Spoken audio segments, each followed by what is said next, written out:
Hey, what's up, people? Alex here. Long time no see, I guess. It's been a bit of a while since I've posted anything on YouTube. By the way, before I get started, I just want to say that I've got a really bad throat at the moment, so if I sound quiet or croaky or anything, then I apologize. Anyway, yeah, it's been a while since I've done any videos, and not going to go into the reasons. You guys sound like a broken record most of the time. You know, it's standard university reasons, distractions from the most important thing, which should be making videos. But no, I mean, I've just been really deeply engrossed in the final term of university, coming up towards the end of my course now. It's almost over for good. Almost done a whole 3 years, which is mind-boggling. But yeah, I've recently handed in my dissertation or thesis, I think you call it in the US, and I only have 3 weeks left now of formal lectures, and then I have one exam, and then I'm completely finished. And then I, excuse me, then I graduate in late June. So it really is all coming to an end, and you know that throws up some anxiety, I guess, but also excitement to kind of get out of the mindset of being at university and kind of having that safety net under you. I kind of want to test myself and challenge myself a little bit more going forward. So you know, it's just life, and time flies, and you know, I'm looking forward to the summer and the rest of the rest of the year. But yeah, that's the reason I haven't been making any videos for the last couple of months or so. Anyway, I thought I'd come back today. I've got a few reasons to be back on YouTube. I want to make several videos over the next week or so. A few kind of announcements, thank yous and stuff to do. And a big vinyl update. I've got a whole bunch of vinyl to show you guys. So yeah, expect me back again for future videos. A couple of people have requested that I carry on with my Bob Dylan album review series, which has kind of got lost in the wind somewhere. I just don't know where I don't even know where I got to. I think I got to another side of Bob Dylan, so I want to get back to doing things like that. But today I thought I'd come back and do a proper, like, super last minute response to my good friend James Lack, Rockboy680, as he's known on YouTube. Of course, I want to respond to James's 500 subscriber contest. Excuse me. Which, as I say, this is a super last minute response. James has had this contest up now for probably over a month. I've just been sleeping on this. I haven't got round to doing it. I tried to do it a few weeks ago, and my mind was just on other things, so I didn't get it done. But yeah, I wanted to respond to this. Big fan of yours, James. Congratulations on reaching 500 subscribers. You know, 100% deserved. I mean, you're one of the most regular updaters, one of the most regular makers of videos on YouTube, and it's always great to see what you have to show. Your kind of undying enthusiasm for vinyl and for music is special to see from someone your age. So keep it up, and I'm sure you'll be at 1,000 in no time. So yeah, I wanted to do a quick last minute response to your contest, which I think finishes tonight. So I really am on the back burner here with this one. But yeah, 5 questions in total, and I'm just going to go ahead and do my best to answer these. So the first question of the contest was, what was the first record you ever played on your current system? Which is a good question, and I thought about it for a bit, and I just came to the conclusion that I can't remember. I really can't remember exactly what the first record was that I played on my current system, which you can see behind me. This is my university halls accommodation, and I got my setup behind me, which has been really cool actually, having my setup here. But anyway, first record I played on this system, I just can't remember. It was I got this system back, I think it was Christmas 2011. So that's 3 and a bit years ago now, which is mental. I can't believe I've been collecting vinyl for over 4 years now, which is just completely crazy. Time flies, but yeah, it's obviously been a while, and it's just slipped my mind what the first record was. I guess some people kind of remember that as a special occasion, but no, I don't have any idea. So I'm going to take a wild guess, a really, really wild guess at what I think might have been the first record I played on my system, but again, it's a complete punt. And it was certainly one of the first records that I played on my system, because I remember back in those days I was a really small time collector. I guess I still am, relatively, compared to most of the people in the VC, but yeah, back then I only had like literally 50 to 75 records, I would say, in total. And this was the second brand new record that I ever bought at my record store in early 2011. And I remember the excitement of buying those first few brand new records and getting them home, taking the shrink off and putting them on the turntable. So I remember that it was my second ever brand new purchase of vinyl, but I don't remember whether it was the first record I played on this system.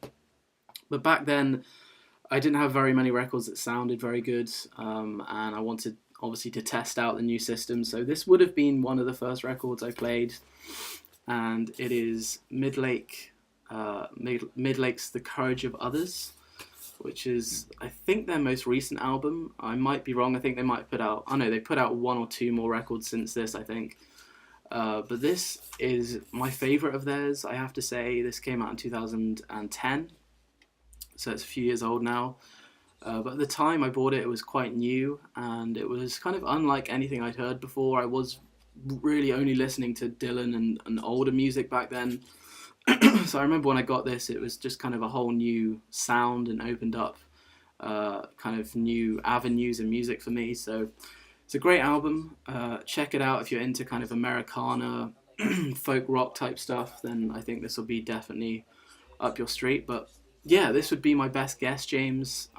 But whatever happens, it would have been one of the first records I played on this system. So it's the best I got for that question.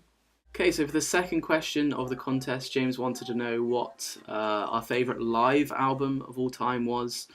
And again, I kind of suck for this question because I don't have this album on vinyl. I don't yet have a vinyl pressing. I really need to invest in this at some point, because yeah, I still love this album to this day. And yeah, my favourite live album of all time is Bob Dylan's Live 1966, which of course was part of his official bootleg series volumes. I think this is volume 2 or 3, but it could be 4 or 5, I'm not sure.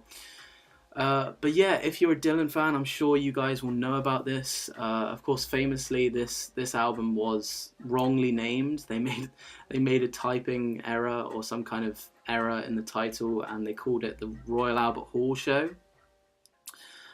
Which of course it wasn't. This was recorded at the Manchester Free Trade Hall in May of 1966, and I don't know what to say about this album, guys. I think I've talked about this before. I must have talked about this album before, but to me this is just kind of the perfect live album. It's the perfect Dylan album as well, in terms of variety. I mean, of course, in '66, the World Tour, for me, Dylan was kind of at a peak in terms of his live performances. Maybe not creatively. He's probably more creatively successful in '65, you know, writing the majority of Blonde on Blonde and both of the previous 2 albums. But I think in terms of live shows, the World Tour of '66 is just flat out unmatched. You know, whether it be Dylan or any other artist of that time, in my opinion. I think he was just at such a high level, and he was just on such a different wavelength to so many other people, and so many artists at the time. He's just on a, you know, so ahead of his time at that point. And of course, he alienated all of his fans, or most of his, you know, early folk crowd, the folk fans of the early '60s really felt betrayed by this, and they really reacted badly to these shows. and that's part of what makes this live album so magical and so special to me. It's just the kind of energy and the power and the kind of the revolution of it. You know, it just sounds like uh, you know, something really important is happening in music when you listen to this album. You know, when that first when that first electric track comes in, "Tell Me Mama," you know, the band just completely tear the house down, and you can tell it's just a complete ruckus. You know, fans are booing him the whole way through the electric set, and then it's so funny because the first side, they're all clapping, you know, treating him so well and so kindly, and then as soon as the band come out for the second half of the show, they're just all over him, hounding him. And for me, that just adds so much, adds another dimension to the power of these tracks, and they're great tracks anyway, obviously, and Dylan performs them really well. He gives some of his older songs some electric makeovers, like "One Too Many Mornings," "Just Like Tom Thumb's Blues," you know, "Baby Let Me Follow You Down." Of course, he plays "Leopard Skin Pillbox Hat" off "Blonde on Blonde," "Like a Rolling Stone," which is so good on this. The best version that I've heard of that song, probably. And then you got the acoustic set, of course, which is, you know, the other extreme, you know, really down tempo, slow songs, typical early acoustic Dylan type sound, but he's got that kind of drony, raspy voice going on, which I personally really love. I know some people don't like it very much, but I'm a massive fan of his voice in 66. And yeah, this whole album, I mean, just incredible, mesmerizing. I run out of adjectives to describe how much I love this as a live album.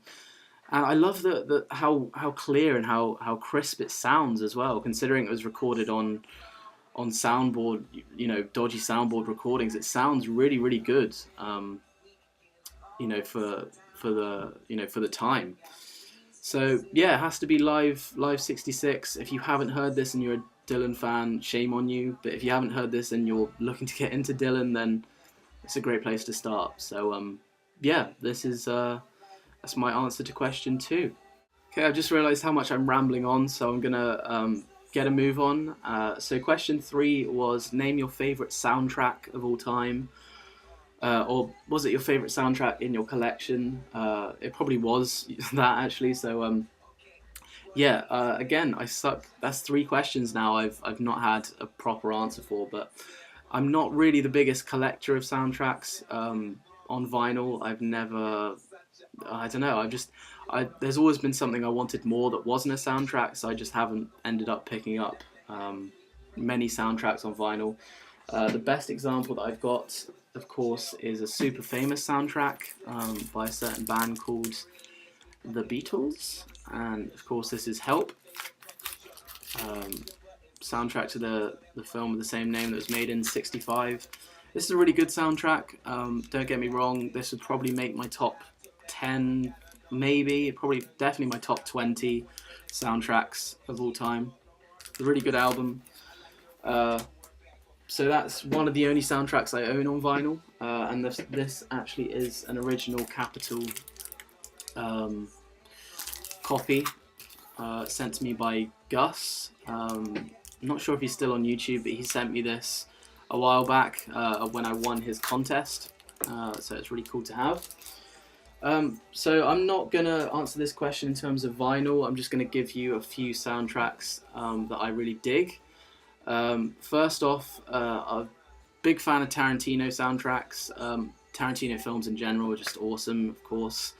There's not a film that he's done that I don't like, even though I haven't seen Inglourious Basterds and one more of his films, but I've seen the rest. So Tarantino soundtracks are always awesome. My favourite soundtracks of his, Pulp Fiction, of course, classic soundtrack, great soundtrack. But my favourite has to be Jackie Brown, which is a film that I only watched the other day. They were showing it on TV, actually, and my friend Brandon Gregory was down. Brandon, who's been in a couple of my videos before, he was down, and we watched Jackie Brown, and obviously he'd seen it before, but it was my first time, and really not one of the films you kind of instantly think about when you think about Tarantino, but yeah, really loved the soundtrack for Jackie Brown. Really blew me away. some really classic songs in there. So it wasn't written, of course, the soundtrack wasn't written for the film. I think Tarantino or whoever just picked out some songs that they thought fit the scenes or something. But yeah, it's a really good score anyhow, and that would definitely be up there. Another one that would be an honourable mention is There Will Be Blood, which was scored by Johnny Greenwood of Radiohead, of course. And There Will Be Blood, by the way, is definitely top 5 film of all time for me. I've watched it 3 times now, and that's not to be underestimated, because I think it's three hours long. So yeah, I've watched it 3 times. Absolutely in love with that film, and the soundtrack is equally as awesome. Johnny Greenwood came through with, just a really, really nicely flowing and really fitting soundtrack for There Will Be Blood. You've got some really dark moments in there, some more upbeat, epic stuff. Just a great soundtrack. So those are just some close seconds, I guess.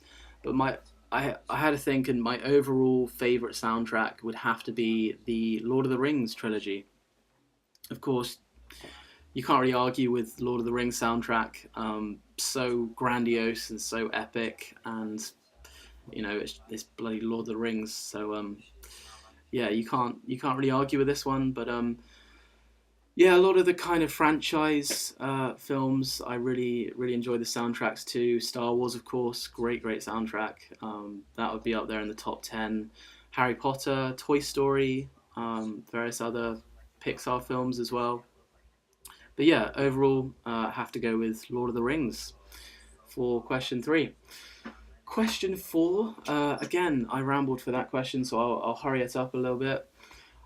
This was I think it was a picture disc. Show any picture discs that you have in your collection, and if you don't have any picture discs, show some coloured vinyl that you really like. So I only have one picture disc, and it's a really terrible one. I think it's Carpenter's or something, and I don't even have it here with me at uni, so I'm going to answer this question for the coloured vinyl instead.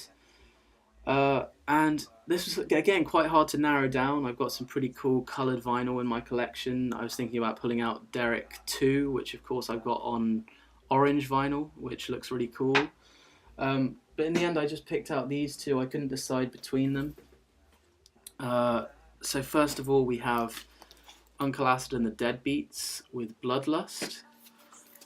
This was a band that I was introduced to by an early pioneering member of the VC, Dan in Canada.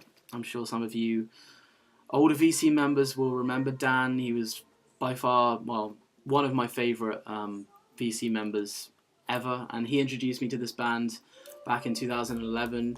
And I remember he had the original pressing, the first pressing of this, which was super exclusive and sought after. I think it sold out in a couple of minutes, and I managed to get the reissue, which came out probably a year later, and I made a video about it.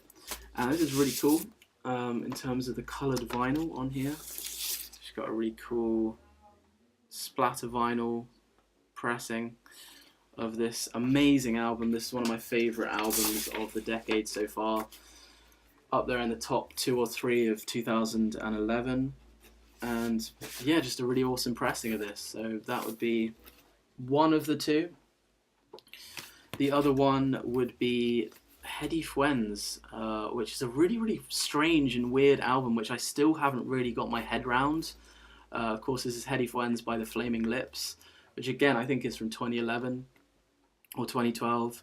Yeah, this came out really out of the blue, and I don't know how it came about, but it's got loads of featured artists on here, some really famous featured artists like Yoko Ono's on here, Keisha's on here, Chris Martin and Coldplay I think are on here, so some really big names, but it's a really strange kind of eclectic mix of stuff on here, really psychedelic, as you would expect from the Flaming Lips. And this was, I think, the second pressing, and I'm glad that I waited for the second pressing because it's a nice gatefold. But the coolest thing about this is definitely the patterned vinyl, and this is the first record, which is on a nice marble pink, kind of pinky red marble vinyl. which is awesome. That's the first record. And then the second record, as far as I remember, I think every person that bought this had a different pattern or different colour vinyl. There was no two were the same as this. And this is by far my favourite coloured vinyl in my collection. So cool. You've got such a mix of colours, browns, oranges, reds in there. Just so trippy.